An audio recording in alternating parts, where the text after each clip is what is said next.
La entrevista, en Presencia Universitaria por la tarde. Bueno, continuamos con más, son las 2 de la tarde con 4 minutos. Vamos con una entrevista, agradecemos que nos acompañe el doctor Moisés Garduño García, nos acompaña vía remota, es doctor en estudios árabes e islámicos contemporáneos por la Facultad de Filosofía de la Universidad de Madrid, también maestro en estudios de Asia y África con especialidad en Medio Oriente, y justamente vamos a platicar de este conflicto que se está dando en la zona de Israel-Palestina. Y pues para entender mejor qué es lo que está sucediendo nos acompaña en esta tarde el doctor, a quien le agradecemos que nos dé un poco de su tiempo. Gracias, doctor. Buenas tardes, a sus órdenes, y los de su audiencia, a sus órdenes. Pues bueno, me parece que lo que estamos viendo en estos momentos, sobre todo en redes sociales, los que siguen redes sociales, vemos que, bueno, todos tienen su opinión a favor, en contra, pero hay poco entendimiento, me parece, de lo que realmente sucede de fondo de este conflicto. Doctor, que usted nos pueda un poco explicar qué está sucediendo en estos momentos, por qué ha estallado un conflicto, por qué se dio el ataque del pasado sábado por parte de este grupo Hamas hacia Israel y por cómo se entiende la respuesta también de Israel hacia Palestina, doctor. Las razones por las cuales se da este ataque tienen que ver con el hartazgo de una población palestina que ha estado inmersa en una privación de derechos humanos y de derechos políticos desde hace muchos años, pero particularmente desde 1967. Yo destaco este año como el año en el que el Estado de Israel se convierte, de acuerdo con el derecho internacional, en una potencia ocupante, la cual, de acuerdo con las obligaciones en el Convenio de Ginebra, particularmente la Cuarta Convención de Ginebra de 1949, artículo 2 y 4, tiene que comprometerse a proteger a los civiles, cosa que, como hemos visto a lo largo de esta historia, desde aquel año hasta ahora, lamentablemente no hemos visto. Otra de las razones por las cuales se da este ataque, que es un poco para explicar, no para justificar la forma en la que se ha dado, es que también a lo largo de todos estos años Israel ha estado incursionando militarmente en zonas como Gaza, con bombardeos de zonas residenciales, escuelas, clínicas, y también esto ha ocasionado pues, diferentes daños colaterales, como ellos les llaman, pero sobre todo un sufrimiento y una especie de castigo colectivo. Finalmente, y de manera coyuntural, podemos decir que este ataque se da también en el marco de una serie de provocaciones que las propias fuerzas de defensa israelíes han estado haciendo en el marco del surgimiento de grupos armados que no se relacionan ni con Hamas ni con Al-Fatah en la zona de Cisjordania, en las zonas de Nablus, en las zonas de Jenin, donde el ejército israelí ha pues, incursionado y asesinado de manera selectiva a algunas personas, y esto ha ido de manera paralela con algunas provocaciones de colonos israelíes que han entrado a lugares sagrados para musulmanes a realizar actos que con base en acuerdos con el gobierno de Jordania pues no deberían de estar haciendo. Y esos colonos se meten también en esos lugares sagrados con apoyo de fuerzas militares israelíes. Todo esto es un cúmulo que explica, no justifica, el uso de la violencia de la milicia armada Hamas, que ha tomado rehenes incluso en estos momentos en algunos asentamientos, y algunos de ellos son de origen extranjero. Y esto ha llevado a una crisis política que es en la que nos encontramos en estos momentos, llevando a su vez a una respuesta militar israelí desproporcionada, igual de condenable que las operaciones militares de Hamas y totalmente reprobable ante el derecho internacional. Es a grandes rasgos el contexto que tenemos lamentablemente en estos momentos en aquella parte del mundo.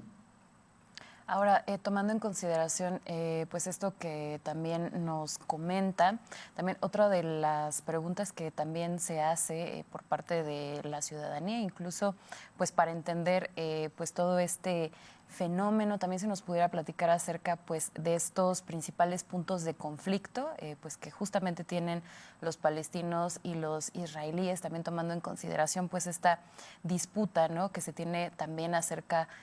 sobre Jerusalén, y si también esto tendría una afectación como lo que estamos viendo pues recientemente.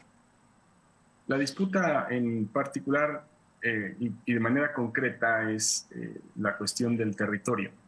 Esto que se da desde 1948 con el Plan de Partición de Naciones Unidas, donde la población palestina que vivía en territorios otomanos,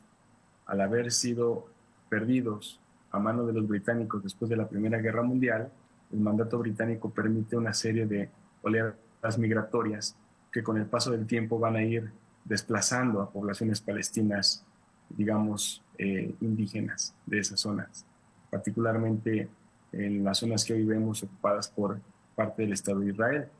Ante un conflicto poblacional que se gestó durante el mandato británico, que es uno de los responsables directos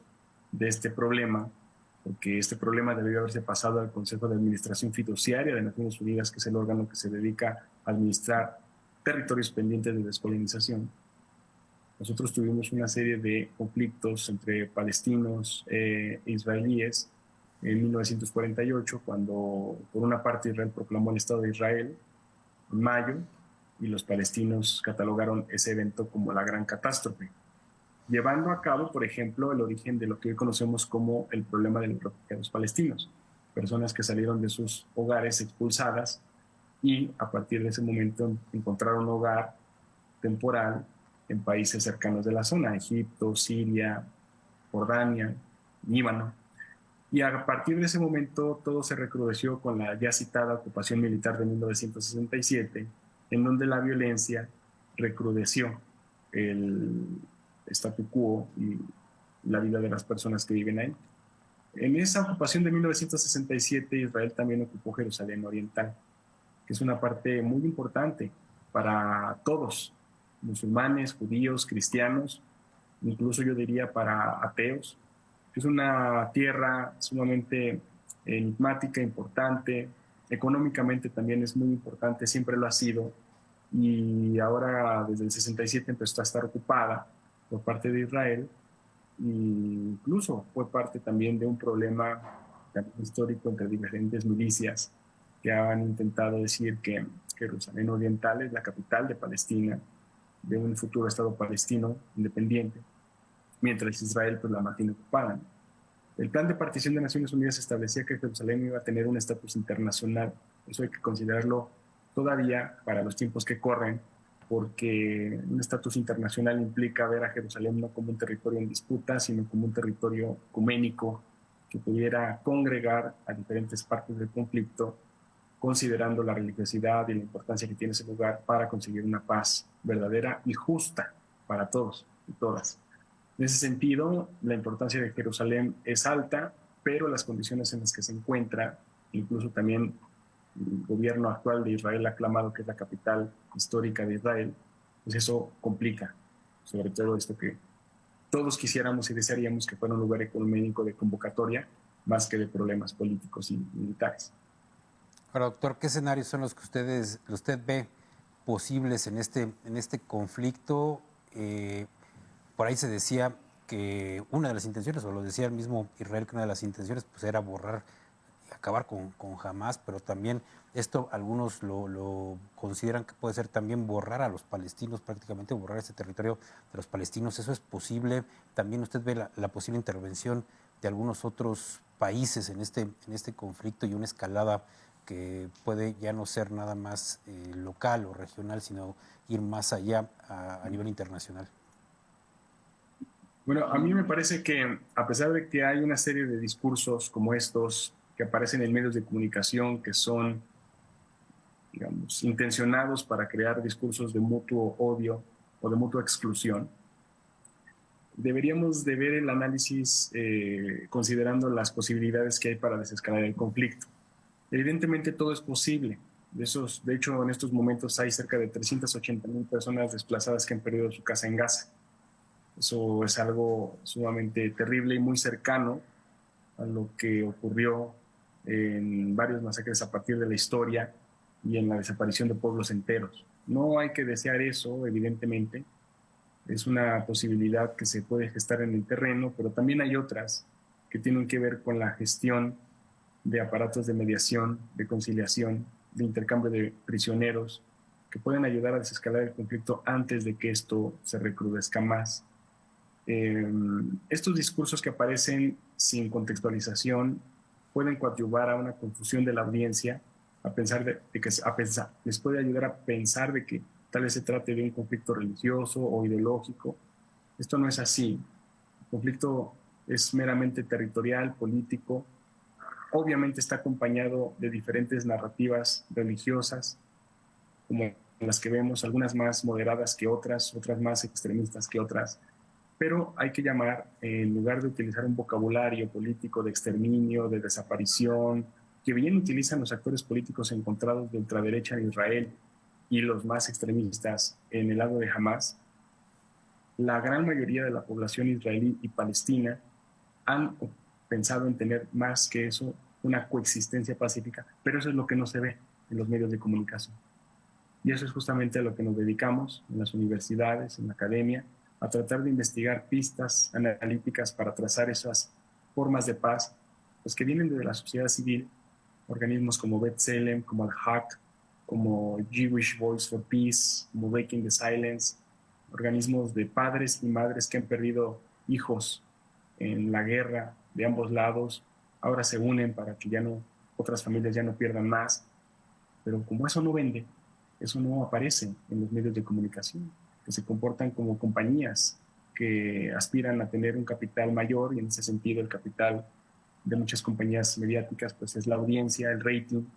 y esto hay que recordar pues que para tener el rating la violencia vende más que la paz. Entonces habría que ir investigando con estos nombres, con estos actores, gente como Mustafa Barghouti, que lidera un movimiento democrático, gente como intelectuales en Líbano, como Raya Halwani, que impulsan la instauración de un Estado libre, laico y democrático como una de las soluciones, pues digamos, más materializables frente al fracaso de la fórmula de 2 estados. Yo creo que son cosas que vale la pena destacar y que nuestros estudiantes, colegas y público en general debe de saber para que vean que hay esperanza, que hay formas, a pesar de todo lo que está pasando en estos momentos. Retomando esto que nos comenta acerca de la paz y tomando en consideración pues este análisis que se hace de este conflicto, pues también preguntarle si existiría esta posibilidad de que haya pues una oportunidad, ¿no? de que haya una paz duradera en esta zona y que en esta parte del conflicto, qué acuerdos se podrían lograr y si existe esa posibilidad también. Por supuesto que existe la posibilidad, lo que pasa es que no hay voluntad política en estos momentos. La ruta que hay que hacer y hay que tomar ahorita en estos momentos es primero crear corredores humanitarios para las personas que están atrapadas en la Franja de Gaza y que están experimentando el bombardeo de zonas residenciales, universidades, centros culturales. Reactivar de inmediato la luz, el agua y la comida. El ministro de Defensa israelí privó a más de 2 millones de personas en toda Gaza, siendo la mitad de ellos menores de 16 años. Después, habilitar la Franja de Rafah con participación del gobierno egipcio para crear un corredor humanitario que pueda llevar a través del aeropuerto de Atish una serie de insumos médicos que pueda garantizar la entrada y salida de organismos dedicados a la asistencia humanitaria, como el caso de la Media Luna Roja, la Cruz Roja y otras instancias que velen por el cumplimiento de los derechos humanos. Si la comunidad internacional no hace eso, no sé entonces para qué creamos el derecho internacional, la voluntad política para salvaguardar la vida de las personas y la forma de organización en la que vivimos todos nosotros. Cuando hablo de comunidad internacional no me refiero solamente a la ONU, sino me refiero a todos los gobiernos que ratifican su carta fundacional, que participan en otras instancias regionales como la Liga Árabe, la Organización para la Conferencia Islámica, la OEA, diferentes instancias regionales que pueden manifestar un punto a favor de la paz, no de ningún otro lado político, sino a favor de la vida digna, de la condena con el sufrimiento de personas que estén en una situación bélica, como lo estamos ahora. Experimentamos la Primera Guerra Mundial, la Segunda Guerra Mundial, la Guerra Fría, diferentes conflictos calientes dentro de la Guerra Fría, diferentes incursiones en 2008, 2012, 2014 en Gaza. Me parece que la fórmula que ha experimentado igualmente la comunidad internacional con más violencia no funciona para evitar más guerras. Siento que tendríamos que reflexionar qué es lo que está viviendo la gente en Israel, en Gaza, particularmente en Gaza en estos momentos, sin considerar que ninguna vida vale más que la otra, evidentemente, pero sí considerar que el castigo colectivo va a llevar a más resentimiento, a nuevas violencias, y esto pues, es francamente algo inadmisible, ¿no? Entonces, necesitamos más que ahora, más que nunca, voluntad política. Ideas hay, y posteriormente, después de esta corredor humanitario, necesitamos un intercambio de prisioneros lo más rápido posible para ir desescalando el conflicto, ¿no? Estados Unidos debe desempeñar un papel cada vez más activo, no enviar un portaaviones para disuadir actores regionales, sino generar una figura de conciliación, tal vez como lo había venido haciendo hace algunos años, pero ahora con más énfasis y con mucho más conciencia, con mucho más ética y responsabilidad ante lo que está ocurriendo con la vida de millones de personas, literalmente, en toda esta zona del mundo.